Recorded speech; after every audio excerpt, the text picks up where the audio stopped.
भारतीय परिवारों, विशेषकर महिलाओं के पास दुनिया का सबसे बड़ा निजी स्वर्ण भंडार है। अनुमानतः 25,000 टन, वैश्विक आपूर्ति का लगभग 11%, जो शीर्ष 5 स्वर्ण धारक देशों के आधिकारिक भंडार से अधिक है। भारत में सोना धन, परंपरा और सुरक्षा का प्रतीक है। यह अमेरिका, जर्मनी, चीन और स्विट्जरलैंड में कम निजी संचय के विपरीत है।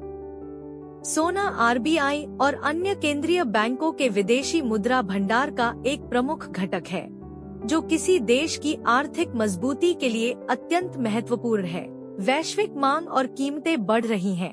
निजी होल्डिंग भारत के आधिकारिक भंडार से कई गुना बड़ी है और अस्थिरता के दौरान अर्थव्यवस्था को स्थिर कर सकती है।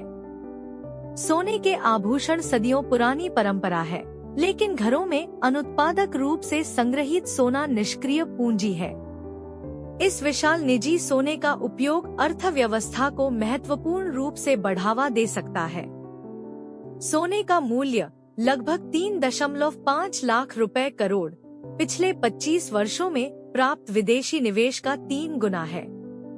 विदेशी निवेश अस्थिर है, जबकि 2024 से 2025 में एफडीआई 14% बढ़कर 81 अरब डॉलर हो गया। निवेशकों की निकासी के कारण शुद्ध निवेश 96% घटकर 400 मिलियन डॉलर रह गया। व्यापार व्यवधान जैसे अमेरिकी टैरिफ निकासी का कारण बनते हैं, जिससे विशेषज्ञ विदेशी निवेश की तुलना में घरेलू स्वर्ण भंडार पर अधिक भरोसा करने का सुझाव देते हैं। स्वतंत्रता के बाद सोने के स्वामित्व पर नियम विफल रहे। इसके बजाय तस्करी को बढ़ावा मिला और जमाखोरी जारी रही। पारंपरिक आभूषण कम लाभ वाला निवेश है, क्योंकि बनाने का शुल्क और जड़े हुए पत्थर इसके पुनर्विक्रय मूल्य को कम करते हैं। स्वर्ण मुद्रीकरण योजना जीएमएस को ब्याज के लिए बैंकिंग प्रणाली में सोना लाने के लिए 2015 में शुरू किया गया था। वित्तीय प्रणाली में केवल 10% निजी सोने को शामिल करने से आयात कम हो सकता है, मुद्रा स्थिर हो सकती है और व्यापार घाटा कम हो सकता है। यह रुझान बदल रहा है। युवा भारतीय डिजिटल सोने में निवेश बढ़ा रहे हैं, क्योंकि इसकी पहुंच और छोटी मात्रा में व्यापार करना आसान है।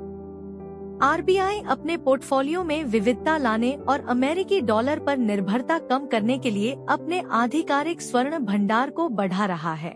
निजी सोने का उचित उपयोग भारत की आर्थिक स्थिरता और विकास के लिए महत्वपूर्ण है, जिससे आयात और विदेशी पूंजी पर निर्भरता कम होती है।